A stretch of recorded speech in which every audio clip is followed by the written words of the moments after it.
नाईक्षण त्याची सुद्धा खानाखुणा आहेत. एखाद्याला तुम्ही कानफडीत मारली त्याची खानाखून उमटते. मग कार भाऊ तू नुसतं वळ म्हणी करताना वळ म्हणी करताना कानपूर पासून नागपूर पर्यंत तुला मग काहीच परिवर्तन नाही विरालं तरी का काय म्हणा यामच खरं या अय पुन्हा दिसल्या पाहिजे आधी पुन्हा आणि जोपर्यंत पुन्हा दिसत नाही तोपर्यंत तू परमार्थाला लागलाच नाही जा विठ्ठल.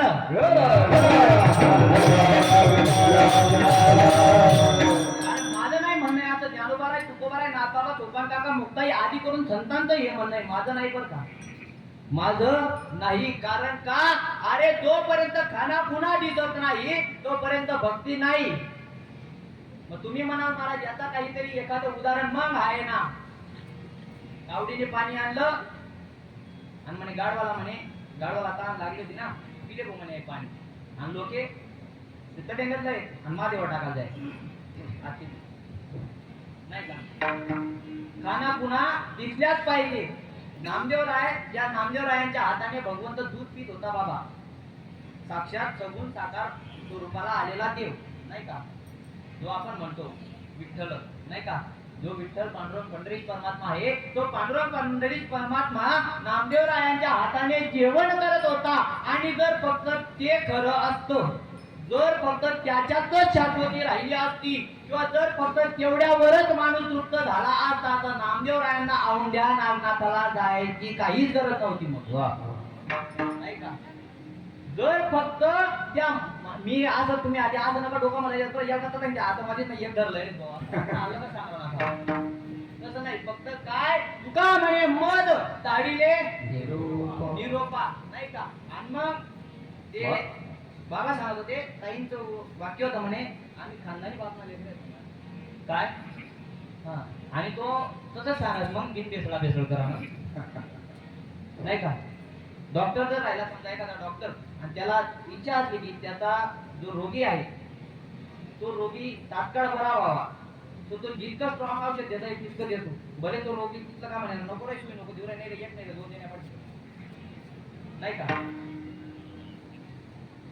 नाही का. एक नाही तर दोन द्यावं लागेल. त्याच्याने काय आमचं काही नुकसान आहे का जर तुम्ही ऐकलं नाही समजा जर हे संतांचे जे निरोप आहेत ते तुम्ही ऐकत नाही तर आमना पडत ना बँक मध्ये 1-1 लाख रुपया कमी होईल जातील असं काही आहे का. किंवा तुम्ही ऐकली ना तर मग त्या संजोबांना आपण 5 लाख रुपये वाढ देतील असं काही आहे का. फक्त काय उडत येत ते खरे डोळा नाही का. तुम्ही माणूस म्हणून जन्माला आलेले आहात आम्ही माणूस म्हणून जन्माला आलेला आहे आणि प्रत्येक जीव या ठिकाणी माणूस म्हणून जन्माला आलेला आहे. आणि जो माणूस म्हणून जन्माला आलेला आहे तर सानेपुती म्हणतात खरा तो एकही धर्म जगाला प्रेम एकची धर्म जगाला प्रेम पादे एकची धर्म जगाला प्रेम पादे एकची धर्म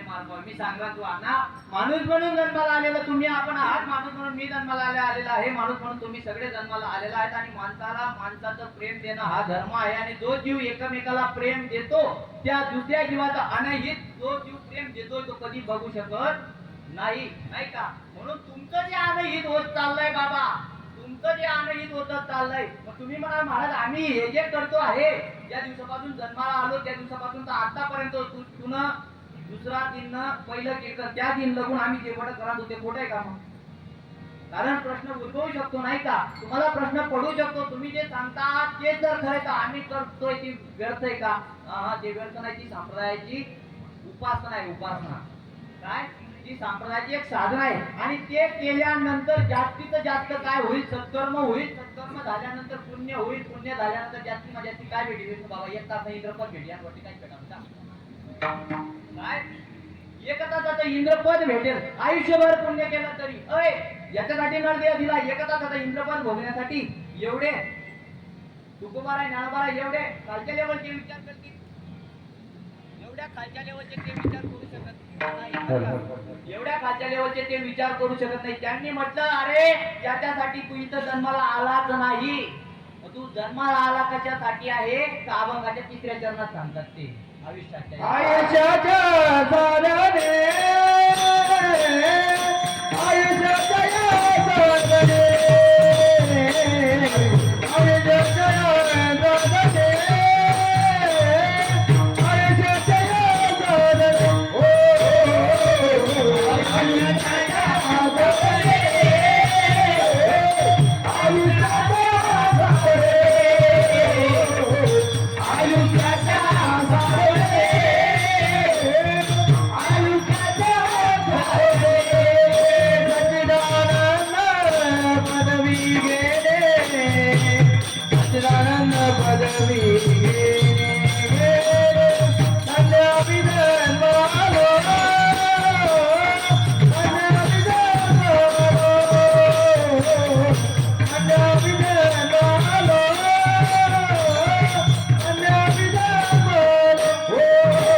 पदवी. आता मनुष्य जीवाच्या डोक्यामध्ये परत एक खोड घुसेल. पदवी म्हणजे कोणती, जशा आते भेटतील तशा. एखादा रामा मंडेश्वर योगी जपी तपी संन्यासी, ती पदवी नाही. ती पदवी तुझ्या या नाशिवंत देहासोबत नाश पावणारी आहे राजा. ती पदवी काही उपयोगाची नाही. तर ही काय, आयुष्याच्या या साधने सच्चिदानंद पदवी घेणे. सच्चिदानंद पदवी म्हणजे काय, तुझ्या चित्ताचा खरा आनंद उपभोगायला शिक. फक्त काय, तुझ्या चित्तातला खरा आनंद उपभोगायला शिक. ज्या दिवशी तू तुझ्या चित्तातला आनंद उपभोगशील त्या दिवशी म्हणशील विठ्ठल जडी कडी बरीला रीता ठाव नाही उरला सोन्या आली दृष्टीने पाहिला विठ्ठलची विठ्ठल. ज्या दिवसापर्यंत चित्तातला आनंद भोगणार नाही तोपर्यंत विश्वंभर कोंदिलाची एक हे दिसणार नाही. आणि ज्या दिवसापर्यंत हे दिसत नाही तोपर्यंत साधूचा मार्ग जीवनामध्ये आला असं पण नाही. कारण साधूचा मार्ग जीवनामध्ये आल्यानंतर तुम्ही म्हणाल बाबा तुम्ही सांगताय संताला चरण दा, आम्ही गेलोय संताला चरण, पण तुम्ही जे सांगताय तसं आम्हाला काही सांगितलं नाही बाबा. मी म्हणत होतो दुपारी नाही रात्री आपला विषय चालू होता की संताला चरण गेल्यानंतर संतांनी काहीतरी तुम्हाला सांगितलं पाहिजे. निदान आताच्या काळामध्ये बाबा, आताच्या काळामध्ये तरी एक गोष्ट जपणं गरजेचं आहे ती म्हणजे माणुसकी आणि संस्कार. पण संस्कार शिकायचा तेव्हा मिळतात जेव्हा या ठिकाणावरून बोलणारा वक्ता त्या लायकीचा असतो, त्या पटाचा असतो, त्या पदाचा असतो, त्या गोष्टीचा अनुभव त्यांनी घेतलेला असतो. आणि जर जगामध्ये काकाश्री जर जगामध्ये 100% वक्ते असे राहिले असते तर 10,000 तारीख ठरायचं 15,000 लोक जातात नाही.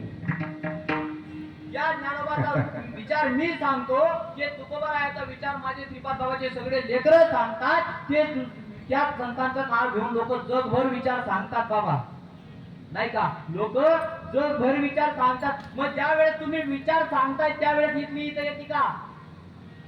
कदाचित तुम्हाला माझे शब्द जड जात असतील बर का, कदाचित तुम्हाला माझे शब्द जड जात असतील, पण या महात्म्यांनी तुमच्या सगळ्यांसाठी माझ्यासाठी जो त्रास सहन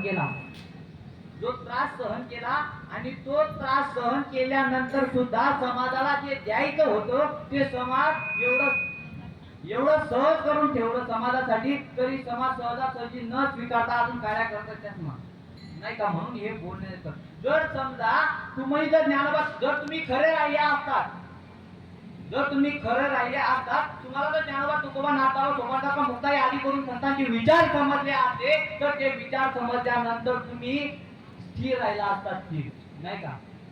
एकदा दिवस दिला तो दिला, एकदा दिवस दिला तो दिला. जर मी या व्यासपीठावरून सांगत असेल बाबू, अरे ज्या वेळेस माणसाच्या जीवनामध्ये भगवंत येतो त्यावेळी एक नाम हरी द्वैत नाम मधुरी, माणसाच्या मनामधला मी देह भाव, हा जो देह भाव नावाचा द्वैत आहे, हा द्वैत बाजूला होतो असं मी या व्यासपीठावरून सांगतोय. पण या व्यासपीठावरून खाली उतरल्यानंतर जर माझ्या ठिकाणी मी देह भाव हा द्वैत जर शिल्लक राहत असेल, तर मी संताला अजून शरण गेलो नाही किंवा संतांचं माझ्या जीवनामध्ये आगमन झालेलं नाही. मग तुम्ही म्हणाल आयुष्याच्या या साधने सच्चिदानंद पदवी घेणे त्याच्यासाठी संताला शरण जावं लागेल का? हो, 1,000 आणि 1% संताला शरण जावं लागेल. संताला शरण जात असताना तुम्ही म्हणाल बाबा कलियुगामध्ये तर खूप संत आहेत नाही का, कलियुगामध्ये संतांची कमी नाही, ऊट आलाय ऊट संतांच्या नावाचा. आता तो विधाले सांगणारा जास्ती ऐकणारा कमी आहे. साधू मला मान, साधू नावाने साधू होत नाही हो, साधू हा केळीचा चहा पाणी, हे साधू हा केळीचा चहा पाणी नाही बाबा, साधू हा केळीचा चहा पाणी नाही, साधू हा केळीचा चहा पाणी नाही हो, साधू हा केळीचा चहा पाणी नाही हो. जंगलाच्या आश्वरीला मोठ्या गटा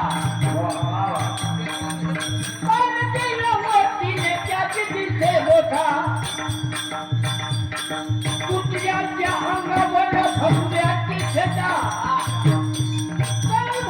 अंगी नाही फटवाचा तोटा, साधू हॉटेलचा चहा पाणी नाही बाबा, हो अंगी नाही साधू बनवला, अंगी नाही साधू बनवला, साधू होत नाही, साधू हॉटेलचा चहा पाणी नाही हो, साधू हॉटेलचा चहा पाणी नाही हो.